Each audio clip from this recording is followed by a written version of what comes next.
በድብቅ ሰርግ ደግሰው ቤተሰብን ጠሩ። አቶ ደረጀ ተዋረድኩ አለ። በጣም ጸጸተው። ኤቢ አበደች። ማርታ በጣም ከፋት። ማርታ ዳጣንና እንዲሁም ናታንን ስላልወለድኳችሁ ነው አይደለም እንደዚህ አይነት መቀመቅና አጸያፊ ነገር የምታደርጉት? እኔ እኮ ናታን አንተን የእውነትም ኤቢን የምትወዳትና የምታፈቅራት መስሎኝ እንጂ አባትም ጋር የደወልኩት እኔም ደግሞ ምንም ሳላፍር የጠየቅኩህ ያን ያህል ወራዳ ሴት ሁኜ አይደለም። እኔም እኮ ሴት ነኝና ለክብሬ የምቆም ነኝ ብላ አለች። እባክሽ እማዬ እንደዛ አትበይ። ነገር ግን በአንድ በኩል አባት ያስጨንቀኛል፣ በአንድ በኩል ደግሞ አንቺ ታስጨንቅኛለሽ። እንዲሁም አባዬ ደረጀ ታዲያ እኔ ለማንኛችሁ ነው የምሆነው? ከዚህ ሁሉ ጣጣና መከራ አግብቼ ሁሉንም ነገር ባልፈው ይሻላል ብዬ ነው። ደግሞም እኔ ዳጣን እንደምወዳትና እንደማፈቅራት በፍጹም እናንተ ብታውቁ መቼም ቢሆን እንደማትቀበሉኝ አውቅ ነበር ብሎ አለ። ለምን ሲባል ነው ናታን? እስኪ ንገረኝ። ታዲያ ዳጣ ምን ይጎላታል? ዳጣ እኮ ባንወልዳትም ልጃችን ናት ብላ ማርቲ ስትናገር፣ እትዬ በእርግጥ እኔም ብዙ ጊዜ እኔ ናታንን እንደምወደው ልነግርሽ ነበር እኮ፣ ግን ደግሞ አንቺ ፊት ሲደርስ እንዳለ ሰውነቴ በሙሉ ይብረከረክብኛል፣ የማደርገው ነገር ሁሉ ይጠፋብኛል እና ለዛ ነው እባክሽን ይቅርታ አድርጊልኝ ብላ ስትል፣ ተው እናንተ ልጆችማ የእውነትም አብዳችኋል፣ በፍጹም የእውነት በጣም ታሳፍራላችሁ ብላ ማርቲ አሁን ትክክለኛ ልጆቻችሁ ማን እንደሆነ አሳያችሁ ብላ አለች። ምን እማዬ አልገባኝም እኮ ባልወልዳችሁና የአብራኬ ክፋይ ባትሆኑ ነው እንጂ አንድ ቤት እየበላንና እየጠጣን ሁሉንም ነገር ትነግሩኝ ነበር ብላ አለች። በሌላ በኩል ሰላምዬ የናታንና እንዲሁም የዳጣ ደጋፊ እጅጉን ደስ ብሏታል። እና ምን ነው ትዬ ምን ችግር አለው? ዙሮ ዙሮ ኤቢ ታንዳይሉት ብዙ ጊዜ ስታጠፋ ይቅርታ አድርገሽላት የለም እንዴ? ታዲያ ገና ለገና ዳጣና ናታን በድብቅ ተጋቡ ብለሽ ነው እንደ እንደዚህ የምትሆኝ ብላ ስትላት፣ ቆይ አንቺ ምን ያገባሻል ሰላም? አንቺ እዚህ ሁሉ ውስጥ አለሽበት እንዴ ብላ ስትል፣ እንዴትዬ እኔማ ያው እንደ ቤተሰብ ካያችሁኝና አስተያየት ለመስጠት ከቻልኩ ብዬ ነው እንጂ ልክ ነሽ፣ ምንም አያገባኝም። ግን ደግሞ ይቅርታ ግን ደግሞ ያው ማወቅ ያለብሽ ዳጣም ብትሆን ልጅሽ ናት እና ዳጣም ብኮን እንችን እማዬ ብላ መጥራት ጀምራለች። እንዴና ብታይሽ አይደለም እንዴ እማዬ ብላ ያጠራችሽ? ስለዚህ ብዙም ባትገፊያትና ባትጫኛት የተሻለ ነው። ኤቢ እንደሆነች አንድ ጊዜ የእውነት ናታንን ወደው አይደለም። አንድ ነገር ልንገርሽ እትዬ፣ ግን እልክ ይዟታል። ከዳጣ ቅናትና እልክ ስለያዛት ነው። አባዬ እኔን አይወደኝም፣ እናንተ እኔን አትወዱኝም እያለች ጧት ማታ አይደል እንደምትናገረው። እሷ ውስጧ ላይ ያለመወደድ ስሜት ስለሚሰማት እንጂ በፍጹም የማንም ጥፋት አይደለም። እልቅስ ይሄን ነገር በጥሞናና በተረጋጋ መንፈስ ብታስቢው ጥሩ ነው እንጂ በፍጹም ይሄ የዳጣና የናታን ጥፋት አይደለም ብላ ሰላምዬ ልክ ልኳን ነገረቻት። ከሄደች በኋላ ቆይ ግን እዚህ ቤት የተሳሳትኩት እኔ ነኝ ወይስ ደግሞ እነሱ ናቸው? አንድ እናት ለገዛ ልጁ ማሰቡና መቆርቆሩ ይህ ኃጢአት ነው እንዴ? ኃጢአት አይደለም። ታዲያ ለምንድን ነው ሰዎች በዚህ ልክ እንደዚህ የሚያደርጉኝ ብላ በጣም ግራ ከመጋባቷና እንዲሁም በጣም ከማሰቧ የተነሳ ለማንኛውም ማንም ሰው ያለውን ይበል፣ እኔ ግን ለልጄ ከመደገፍ ወደኋላ አልልም ብላ ማርቲ ወደ አቢገር ጋር ሄደች። አቢገር ምንጣፏን ሁላ እያነሳሳች በቃ ሁላችሁም በጣም ባለጌ ናችሁ፣ በጣም ወራዳ ናችሁ እያለች መጮኋንና እንዲሁም በአባቷ በጣም እንዳዘነችበት ተናገረች። ማርቲ እባክሽ አባትሽ እኮ ምንም የማውቀው ነገር የለም፣ ለምንድን ነው አባትሽ ላይ እንደዚህ አይነት ቂም ያሽበት? ቆይ እሱ ምን አደረገሽ? እሱ እኮ ምንም ያደረገሽ ነገር የለም ብላ አለቻት። ለምንድን ነው ያላደረገኝ እማዬ? እሱ እኮ እሰርጉ ሂዷል እንዴ?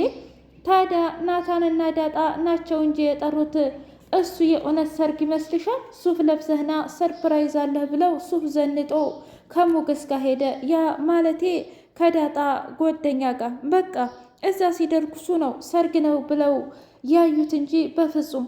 ይልቁንስ ሰላምዬ እና ምሳሌ ያውቃሉ ብላ ስትል አየሽ ቀንደኛ ጠላቴ እኮ እዚህ ቤት ሌላ ሳትሆን ሰላምዬ ናት ብላ አለች። ሰላም ሰላም! ውድና የተከበራችሁ የህያ ቤት ቤተሰቦች እንዴት ናችሁልኝ? ሁሉ ሰላም፣ ሁሉ መልካም። ምን እግዚአብሔር የተመሰገነ ይሁን። ሰላም ነኝ፣ ደህና ነኝ። ለዚህ ቻናል አዲስ የሆናችሁ ሰብስክራይብ እያደረጋችሁ ቤተሰብ የሆኑ ነበር ቤተሰቦች ደግሞ ስለምትከታተሉኝ እጅጉን አድርጌ አመሰግናለሁ። እጅግ አስተማሪውና አጓጊው ዳጣ ድራማ እንደቀጠለ ይገኛል።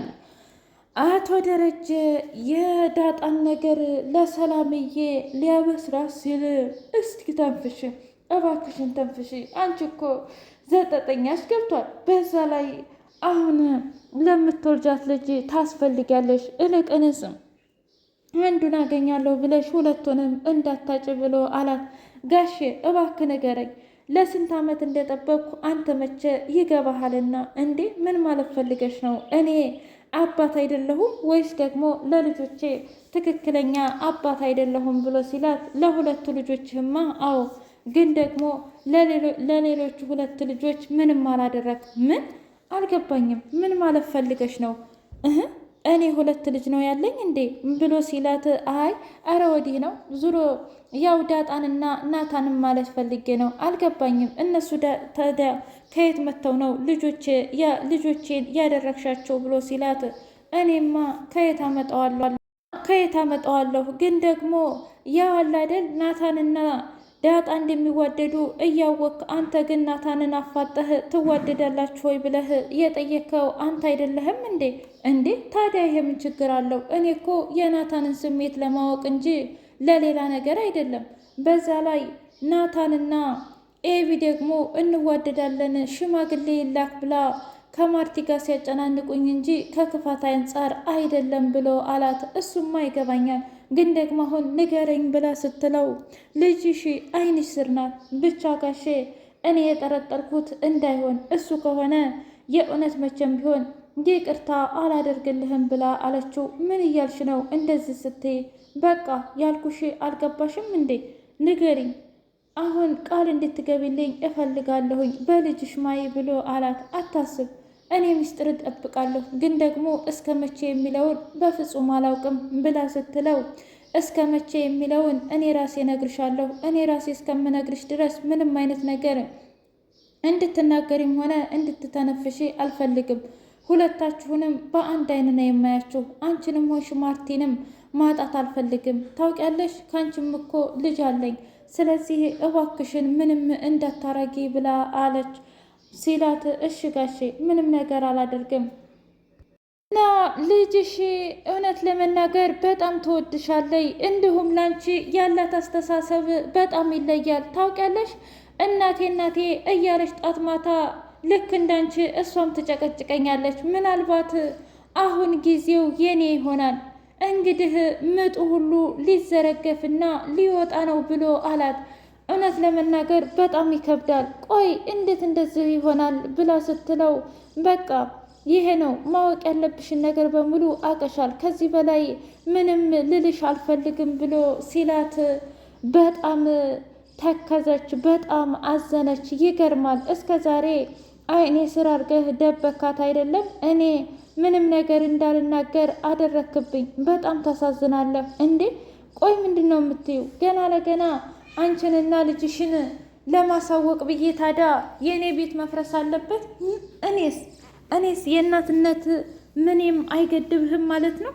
አንተ ቤት እኮ የምሰራው የእውነት የምበላው የምጠጣውና ገንዘብ አጥቼ ይመስልሃል እንዴ ብላ ስትከራከረው፣ በቃሽ ሰላም፣ ከዚህ በላይ ክፉና ደግ ባንናገር ጥሩ ነው እሺ? ምክንያቱም እኔ የተሰማኝም በሙሉ ነግሬሻለሁ። ልጅሽ ዳጣ ናት። ከዚህ በላይ ምንም ነገር አልልም ብለው አለ። ሰላምዬ በጣም ደንግጣና ተክዛ ወደ እሷ ጋር ሂዳ እቅፍ አደረገቻት። ሰላምዬ ምን ነው ዛሬ ደግሞ በጣም ተከሽሻ ብላ ስትላት፣ አረ ምንም አልሆንኩም፣ ሁሉም ነገር ሰላም ነው። ይልቁንስ እስኪ ነይ ልቀፍሽ እንደ እናትና እንደ ልጅ ስትል፣ ምን ነው ጭራሽ ደግሞ ዛሬ እንደዚህ ያሰኘሽ እንዴ? አረ እንደዛ አይደለም እና ታዲያ በቃ ተይው፣ ሁሉንም ነገር ብትረሺው ይሻላል ብላ እቅፍ አድርጋ አለቀሰች። ዛሬማ ነፍሰ ጡር ስለሆንሽ ይሄ ነፍሰ ጡርነትሽ ነው መሰለኝ እንደዚህ የሚያደርግሽ ብላ አለቻት። አረ እንደዛ አይደለም፣ አረ እባክሽ እና ታዲያ እንደዛ ካልሆነ ምንድን ነው ሰላምዬ ብላ ስትላት፣ ዳጣ እስኪ ተይ፣ ይልቁንስ እኔ ልጅ ስወልድ አብረሽኝ ሆስፒታል ትሄጃለሽ አይደል ብላ አለቻት። አዎና አንቺ እፈለግሽበት ሆስፒታል ይዤሽ ነው የሚሄደው፣ ልጅሽንም እኔ ያሳድግልሻለሁ፣ ግን ወንድ ይሻልሻል ወይስ ሴት ብላ ስትል፣ እውነት ለመናገር በፊት ላይ ወይም ከወራት በፊት ብትጠይቅኝ ሴትል ነበር። አሁን ግን ወንድ ነው የምፈልገው። ለምን? ምክንያቱም ወንድ ጠበቃ ነው።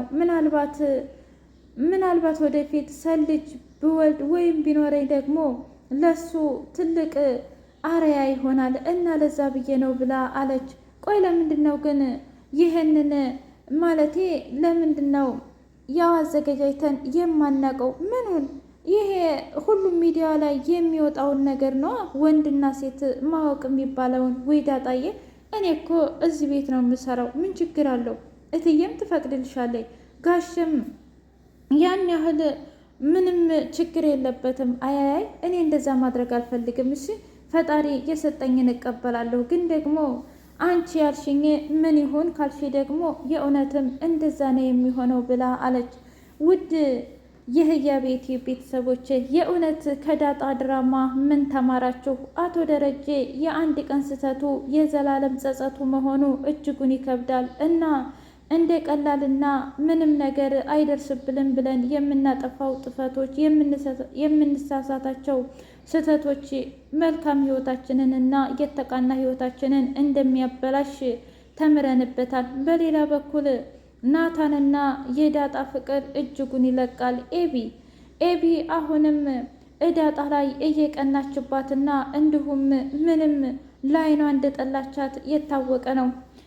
ኤቢ ናታንን በግድ ባሌ ትሆናለህ፣ ካልሆነ ግን ከዚህ ቤትና እንዲሁም ራሴና የማጠፋው እያለች በደራና በእልክ መካከል ተያይዛለች እና ኤቢ የእውነትን መስተካከል አለባት። ምክንያቱም ፍቅር በግዴታ ሳይሆን በውዴታና በሁለቱ ስምምነት የሚሆን ነገር ነው እንጂ በግዴታ የሚሆን ነገር የለም።